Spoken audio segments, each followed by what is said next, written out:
from the Nerds of Color. How are you? Wow, look at that background. That scares me. I had to represent tonight, today. Nice. That's a great background. Thank you very much. Um, loved you in this movie. Loved seeing Lindsay come back in general. As a huge fan of this franchise. Honestly, when I saw her come back in Halloween Kills, I was like, oh my God, it's Kyle and it's Lindsay. It was a huge fan dream come true to see that. And Thank you you know so what much. I Yeah, of course. And what I love so much is that you make it to the final chapter. I mean, not everyone makes it out of any Halloween movie alive. I just had my fingers crossed the whole time. I really hope Lindsay lives. Let Lindsay live, please. What was it like coming back and also surviving to Halloween Ends? It was so exciting. I was just beyond thrilled when David Gordon Green reached out to me and we sat down to talk about it. And he wanted to see me in person because he didn't know what I would be like after all of these years and, see me on, other shows and projects. So once, I got the green light, I was so excited. And then I just kept hoping I lived. And then when I lived, I was like, now, am I going to get to be in the next one?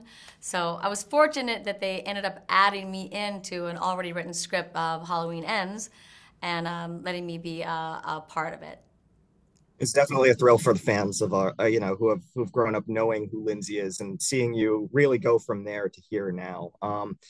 One of the things I really love about her story arc is, of course, there's trauma and there's pain in her life, but she seems to be processing and handling it a lot better than a lot of the other people that we meet in Haddonfield. What is it about Lindsay that you think makes her really able to do this, to cope a little bit better than some of the other residents? I think that, she's a lot of it is bravado and just trying to keep it together. Obviously, she stayed in this small town, never left. I think she feels bonded to the people that have also gone through this trauma of being terrorized by Michael Myers their entire lives. And I think, in this part, it was for me because it was a small supporting role. I just thought, I just want her to be more like supportive of Laurie and Allison, what they've gone through, because Laurie lost her daughter and Allison lost her mother. And of course, Lindsay has her own, issues and her own demons. But, in this portion of this movie, that was just to be there for them and try to be the strong, solid one. I think this is the definitive exclamation point to the Michael Myers Laurie Strode saga. But if you were to see it continue, let's say in an anthology sort of way, as John Carpenter kind of intended with Season of the Witch, maybe some other way, would you want to be involved? Would you want Lindsay to make a return in, some Pulp Fiction-y sort of way? I would, if there ever is any way that they can create something, with the Halloween again, I would hope that Lindsay would be there. She's a survivor, and I'd like to think she would be there always.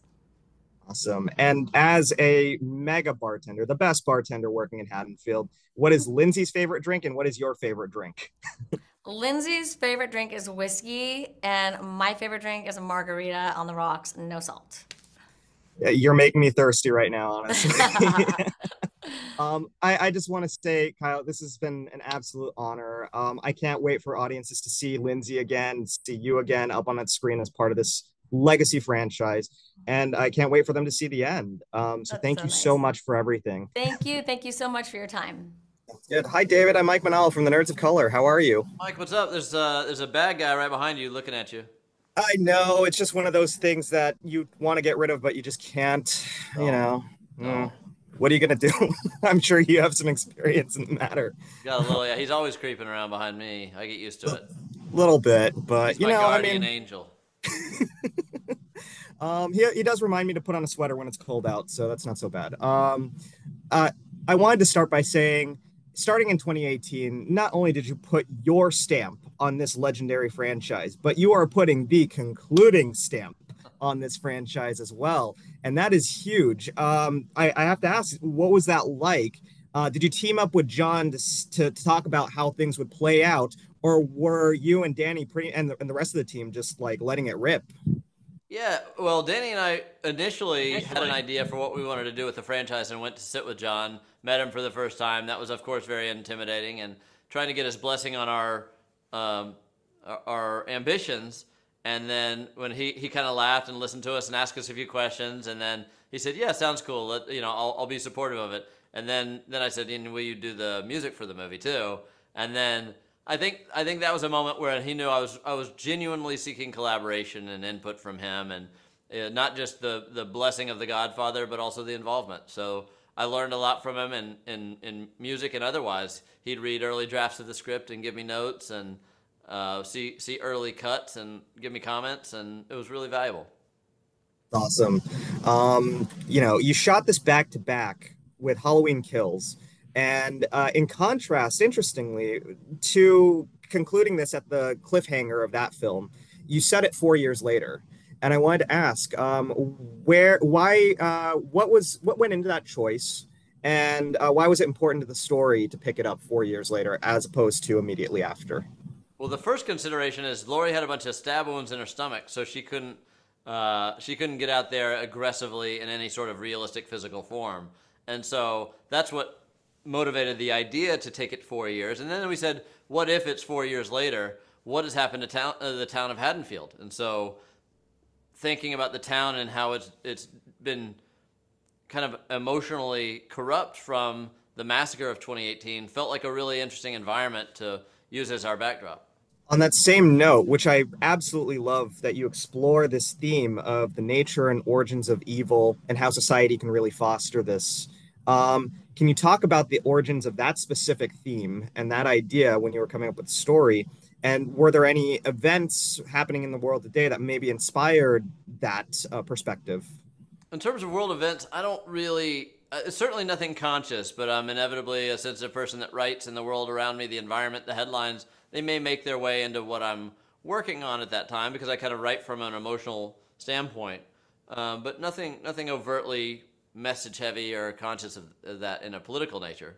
The idea of evil came about because Michael is a really challenging villain to write for because he doesn't talk and he doesn't express himself in any way other than little art projects of violence, and there's no real motivation or inspiration of why he does what he does. And I wanted to keep that very pure. It would be one thing to ask questions and go explore those in flashbacks or however you would tell the story, but I like keeping him very ambiguous. And so the one way we could get into the psychology of evil is through another character. And so if we begin this cold open with a traumatic event that introduces another character, that then we can ask questions, and this character can talk, and this character can express, and then Laurie can witness this character's evolution and bring her own intuition and instincts into it. It just became a great playground of conversation.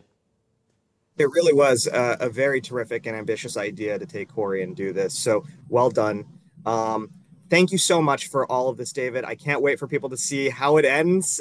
This is huge. And this is going to be amazing. Congratulations. Thank you so much. Good talking to you. In the lectures, fanboys, professional artists, and professors. Maybe a nerd who's just like you, talking about the things that you like too. So I invite you to the NOC. In full color, you see me. The hard knock life, comics, movies, and TV. Yeah, pop culture with a different perspective. Watch it on your screen, hit play, so check this.